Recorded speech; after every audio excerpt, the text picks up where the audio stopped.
Hello everyone, thanks for dropping by. I didn't do any videos this last week or so because I was looking around on the web for news about these upcoming new Star Wars movies. For all the sites I seem to find was just repeating the same information that I mentioned in my last two videos. So I'll move along and go on to the ongoing soap opera between Team Iger and Team Kennedy, as it seems to be more entertaining than anything that's coming out of Lucasfilm. The only site I found was this from a site called Giant Freaking Robot, and it was written 6 days ago or last Tuesday. It says Lucasfilm's new female-centric Star Wars project could get Kathleen Kennedy fired. We can only hope. It's mostly just building up to it. It says, in addition to all the other Star Wars projects coming to Disney Plus, there's one more. This one's a closely held secret developed by Leslie Headland, the co-creator and showrunner of the Netflix-signed Russian Doll. I've never seen it, so I don't know what it's like. The only details about the show being confirmed at Hollywood traders is that it's a, quote, female-centric show. We also know that this show will have no connection to the other Star Wars projects we know about it. That means it's not a Mandalorian spin-off and not related to the upcoming Obi-Wan Kenobi show or the upcoming Cassian Andor show, if those two ever get made. In fact, it won't ever even be set in the same time period as any of these shows. All this assumes the show actually happens. It might not, because there's a huge problem with the person Lucasfilm's Kathleen Kennedy hired to make it. Controversy and Leslie Headland. Then it just goes on about the tweets. By the way, he always looks as though he's trying to grow a beard or he's just too damn lazy to shave it off. Scruffy bugger. It says about a race. Where is it now? About the tweets. Bottom line is, Leslie Headland is an extremely controversial figure, and rumour has it that Disney is not happy she's been hired by Kathleen Kennedy. Well, it goes on. There's further speculation that the announcement of Headland's hiring didn't even come from Lucasfilm, and that it was released to the trades by Headland herself. Well, before you get a job, you've got to go for an interview and you've got to be recommended.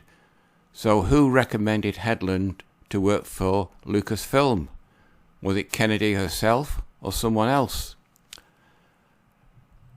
The paragraph above, fill in the blanks of their outrage as Snooper goes on to explain. Apparently the goobers, for those of you who don't know, and I had to look it up, a goober is an urban term for idiot. And going by what's been going on at Lucasfilm these days, it's quite fitting.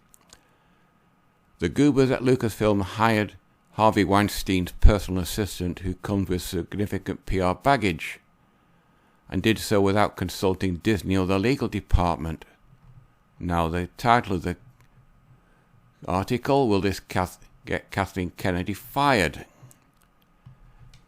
It says, Disney's got good cause to axe Lucasfilm head Kathleen Kennedy for a while now, except Bob Iger's too timid to do it. The new Star Wars trilogy massive underperformed, you can say that again, and in a lot of ways it was a disaster, too right. The best thing Star Wars has going now is The Mandalorian, going by what my work makes it. I've said about it, I can agree with that, which happens to be the one Star Wars project Kathleen Kennedy has nothing to do with, i.e. she's been banned from the set. A lot of the upcoming Star Wars projects Kennedy is in charge of are in total disarray,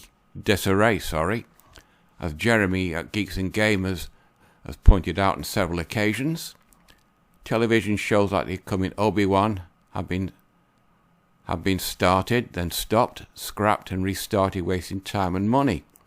And Lucasfilm seems to have no idea at all what is going on with the franchise in the realm of movies.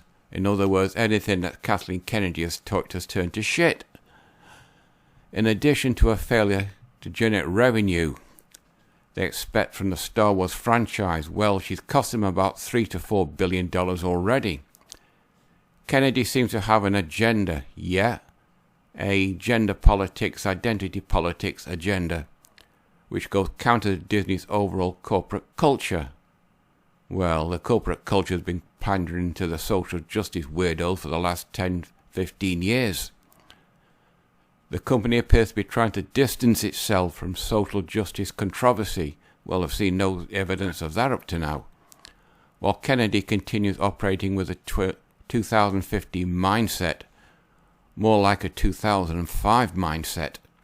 That makes it okay to charge right into social justice causes. Now the last paragraph. If Disney fires Kennedy, the Twitter blowback against them could be huge. Well, all you got to do is just ignore it. Because the people that earn the Twitter blowback are not going to go to a cinema or pay to support the business model. But with the you-know-what devastating the entertainment industry, Disney is in dire straits too. Right, she's got to start generating revenue, and they're not going to do that by pandering to the social justice weirdos. They can't afford to waste any more money on controversial vanity projects designed more to push an agenda than generate actual cash. Well, that's true. You've got to start generating revenue because they're a business, and the nature of a business is to generate profit. Maybe the hiring of Leslie Headland will be the thing to finally push Disney's top brass over the edge. Well, that's just debatable, seeing that Bob Iger is too timid to do it. My guess is, as Kathleen Kennedy's contract ends next year, they're going to just put this female-centric thing on the back burner and put all the other things onto the back burner and wait till her contract runs out and then get rid of her that way, because they're not going to renew it. However, that's over a year from now, so we can expect Disney to at least do something, because the bills are still coming in, they're still bleeding money like mad, the you-know-what has still shut down Hollywood, and it could get her fired, but